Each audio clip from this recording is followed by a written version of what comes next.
Uingereza wamesema wako na ushahidi wa mauaji yaliyofanyika nchini Tanzania na wanataka kumsukuma Samia Suluhu ICC. Jambo na karibu kwa taarifa zetu za Kenyascope. Katika ukumbi mkubwa wa kimataifa, kimya kizito kilitanda, sio kwa heshima, sio kwa sherehe, bali kwa uzito wa maswali ambayo hayajapata majibu. Kutoka mitaa ya Tanzania hadi jiji la Geneva, sauti ya damu ya Oktoba mwaka 2025 imevuka mipaka na sasa dunia nzima inaangalia. Machi tarehe 2 mwaka huu, ndani ya ukumbi wa United Nations Human Rights Council, Tanzania iliitwa mbele ya mataifa zaidi ya 190, sio kwa mafanikio bali kwa tuhuma nzito zinazotikisa misingi ya haki za binadamu. Katika kikao cha 61 cha baraza hilo, mwakilishi wa United Kingdom Elina Sanders aliweka mezani hoja ambayo haikuweza kupuuzwa. Hoja iliyolenga matukio yaliyotokea baada ya uchaguzi Oktoba mwaka 2025 nchini Tanzania. Na katika hoja hiyo ilielezwa kuwepo kwa vitendo vilivyodaiwa kukiuka haki za binadamu kwa kiwango kikubwa na tuhuma za mauaji ya kinyume cha sheria, tuhuma ya miili kufichwa na madai ya ukiukwaji wa haki za msingi za raia. Haya hayakuwa maneno ya pembeni, hayakuwa mada ya mitindo ama ya mitandao ya kijamii. Haya yalikuwa mada ya jukwaa rasmi la kimataifa, jukwaa lenye uzito wa kidiplomasia na lenye uwezo wa kuathiri taswira ya taifa mbele ya dunia. Tukio hili linaashiria hatua mpya kabisa katika mahusiano ya kimataifa, ambapo masuala ya ndani ya nchi yanaweza kuletwa hadharani mbele ya jamii ya kimataifa, na ambapo majibu yanahitajika sio tu kwa wananchi wa ndani bali kwa dunia nzima. Katika mkutano huo, wito uliotolewa na kufanyika kwa uchunguzi huru wa kina, uchunguzi ambao ungeweza kubaini ukweli wa kilichotokea baada ya uchunguzi na uchaguzi huo, uchunguzi ambao ungeweza kutoa majibu kwa familia za wahanga na pia kurejesha imani ya kimataifa.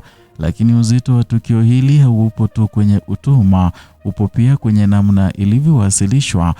Na kwa kawaida masuala kama haya hushughulikiwa kupitia mazungumzo ya kidiplomasia ya pande mbili. Nchi huzungumza kwa faragha, hujadiliana na kutafuta suluhisho bila kuvuta hisia za umma. Lakini safari hii ilikuwa tofauti. Badala ya mazungumzo ya faragha, suala hili lililetwa moja kwa moja kwenye majukwaa ya United Nations. Hatua hii inaashiria jambo moja kubwa: kwa njia za kawaida hazikutoa majibu yaliyotajiriwa ama yaliyotajiriwa. Na pale ambapo diplomasia ya kawaida inaposhindwa, majukwaa ya kimataifa huwa chaguo la mwisho. Na kwa Tanzania hii ni changamoto kubwa. Ni wakati wa kujibu maswali magumu, maswali yanayohusu utawala wa sheria, maswali yanayohusu haki za binadamu na maswali yanayohusu uaminifu wa taasisi zake. Na katika mazingira haya, kila hatua ya serikali inapimwa kwa umakini, na kila kauli inapimwa, na kila kimya kinatafsiriwa. Kimya kinaweza kuonekana kama kukubali, majibu yasiyo thabiti yanaweza kuongeza mashaka, na ukosefu wa uwazi unaweza kudhoofisha zaidi taswira ya taifa. Lakini pia tukio hili linafungua mjadala mpana zaidi, mjadala unaohusu nafasi ya haki za binadamu katika siasa za kitaifa, mjadala kuhusu wajibikaji wa serikali mbele ya wananchi wake na mbele ya dunia. Na katika historia ya mataifa mengi, nyakati kama hizi huwa ni za maamuzi magumu. Ni nyakati ambazo serikali huchagua njia ya uwazi au njia ya kujificha. Na kile uchaguzi huja na matokeo yake. Kwa upande wa jamii ya kimataifa, tukio hili linaonyesha kuongezeka kwa shinikizo kwa nchi kuheshimu viwango vya haki za binadamu, na dunia inazidi kuwa ndogo na matukio ya ndani yanaweza kuwa na kimataifa kwa muda mfupi. Kwa Tanzania, athari zake zinaweza kuwa pana, kwani kuanzia mahusiano ya kidiplomasia, uwekezaji wa kigeni na hadi ushirikiano wa kimataifa. Wawekezaji hutazama utulivu wa kisiasa na utawala wa sheria, na nchi washirika hutazama uwajibikaji, na taasisi za kimataifa hutazama utekelezaji wa haki. Na katika muktadha huu majibu ya Tanzania yatakuwa muhimu sana. Je, kutakuwa na uchaguzi huru kama ilivyopendekezwa? Je, serikali itachukua hatua za ndani kuchunguza tuhuma hizo au itapinga madai hayo kwa hoja mbadala? Haya ni maswali ambayo majibu yake yataamua mwelekeo wa mjadala huu, na kwa upande wa kisiasa tukio hili linaweza kuathiri taswira ya taifa, na katika macho ya dunia linaweza pia kuathiri mjadala wa ndani kuhusu haki, demokrasia na utawala bora. Kwa wananchi linaweza kuongeza hamasa ya kutaka uwazi zaidi, linaweza kuongeza shinikizo kwa taasisi kuwajibika, na linaweza kuamsha mijadala mipya kuhusu haki za misingi, lakini pia linaweza kuleta mgawanyiko wa mtazamo, na wapo watakaounga mkono wito uchunguzi na wapo watakaona hatua hiyo kama kuingiliwa kwa masuala ya ndani.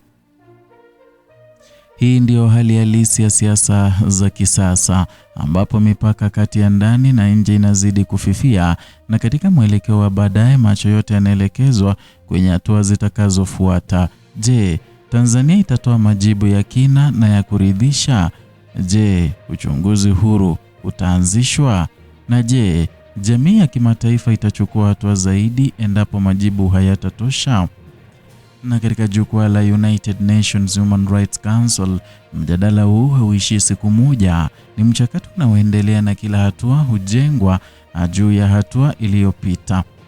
Kwa sasa jambo moja liko wazi, kwamba damu ya Oktoba mwaka 2025 haijanyamaza, imebadilika kuwa hoja, na hoja ya kidiplomasia, hoja ya kimataifa, na hoja inayohitaji majibu kutoka mitaa ya Tanzania hadi vikao vya Geneva. Simulizi hili limepata sauti mpya, na katika dunia ya leo sauti hiyo haiwezi kupuuzwa, kwa sababu pale ambapo haki inahojiwa, ukimya hauwezi kuwajibu, na katika jukwaa la dunia kila taifa linaangaliwa. Ni hayo tuliokuandalia mpenzi mtazamaji kutoka chaneli yetu ya Kenyascope, ambapo unapata taarifa hizi pamoja na zingine kwa kina, uchambuzi wa kina bila kuyumbisha wala kuegemea upande wowote. Zidi kuwa nasi, zidi kutusupport kwa kusubscribe, kulike na kushare video zetu, kwa maana hapa ndipo unapata yote kwa kina. Vilevile gonga alama ya kengele ili uendelee kupata taarifa hizi na kupata notifications mara tu tunapoleta video mpya.